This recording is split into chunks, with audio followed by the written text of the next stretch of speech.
Trend Coupé SUV založilo BMW so svojím modelom X6 a postupne sa tento dizajn pretavil aj do iných značiek. Výsledkom je aj Volkswagen ID5, ktorý si dnes predstavíme o čosi bližšie.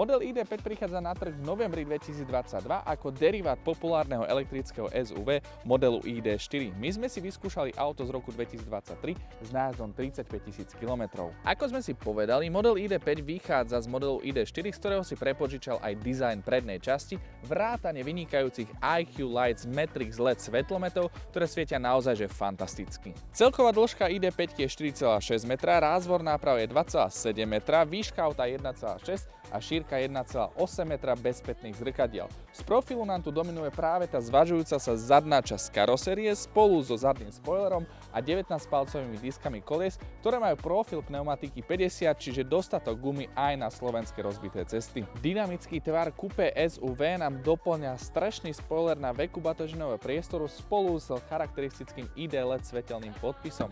Veko kufra je manuálne otvárateľné a odhaluje nám objem kufra 549 litrov a po sklopení sedadiel táto hodnota vzrastá na hodnotu 1561 litrov. Filozofia dizajnu interiéru v prednej časti je minimalizmus a veľa priestoru.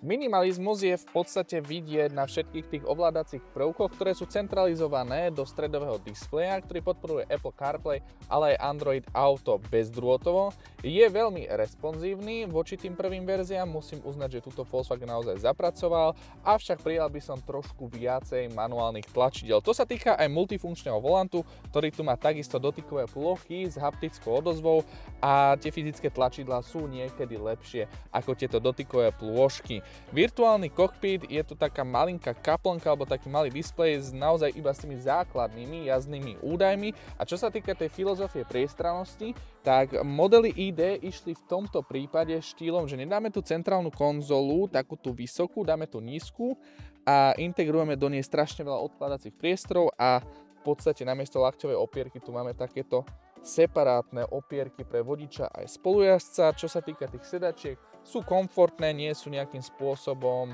tvrdé na tých dlhších trasách, nebolo ma z nich chrbát, ale zároveň viem si predstaviť aj oveľa lepšie spracovanie tých sedadiel. ID5 je vyrobená veľmi kvalitne a ak sa pozriem na kvalitu celkového spracovania tohto modelu, tak musím povedať, že oveľa lepšie na tom ako iné ID modely.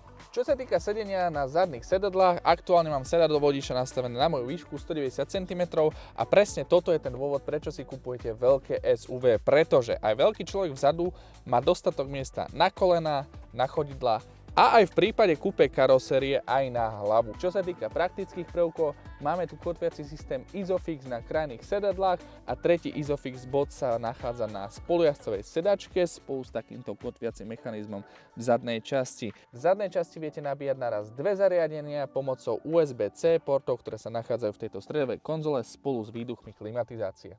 ID5 je poháňaná primárne jedným elektromotorom, ktorý posúva všetku elektrickú energiu na zadnú nápravu. Výkonnostne sa hýbeme v rozmedzi 128 kW až 210 kW. Nabíjať batériu viete výkonom 135 kW, čo v praxi znamená 28 minút na nabíjačke z 10 na 80% a samotná batéria má kapacitu 77 kWh, čo predstavuje nejaký kombinovaný dojazd niekde okolo 510 km. Závisí to najmä od vašej spotreby. Ak by ste chceli model ID5 so štvorkolkou, obzrite sa po verzii GTX, ktorá ponúka pohon oboch náprav Firmotion a výkon elektromotorov 220 až 250 kW. Vrhnime sa konečne na samotnú jazdu s Volkswagenom ID5 Pro, pretože toto auto je obrovské a zároveň sa s ním veľmi dobre manévruje. Naozaj v meste není problém zaparkovať v nejakých úzkých miestach s týmto autom. Mám tu parkovaciu kameru, ktorá sa dokáže natáčať. Tá samotná jazda je veľmi komfortná, máme tu síce 19, je to elektromobil, ale ako som spomínal, je tu profil pneumatiky 50, čo nám naozaj dáva dostatok miesta na nejakú prácu na tých rozbitých cestách a na nejakých priečných nerovnostiach. Keď ja prejdem priečnou nerovnosťou teraz nejakou, tak v zásade necítim nejakým spôsobom odskakovanie zadnej nápravy a ten komfort z jazdy je naozaj na úrovni špičkového elektrického SUV. Jediné, čo tu počujem v rámci nejakých rušivých elementov, je naozaj iba ten šum tých pneumatik od vozovky a ten prechod tými priečnými nerovnostiami. Rozhľad z kabíny je veľmi fajn, dokonca mám tu masívnejší Ačkový stĺpik, avšak Volkswagen to vyriešil následovne. Ten výhľad smerom ako keby doľava pomedzi Ačkový stĺpik a spätné zrkadlo vyriešili tak, že posunuli to zrkadlo trošku smerom dozadšie, smerom ku mne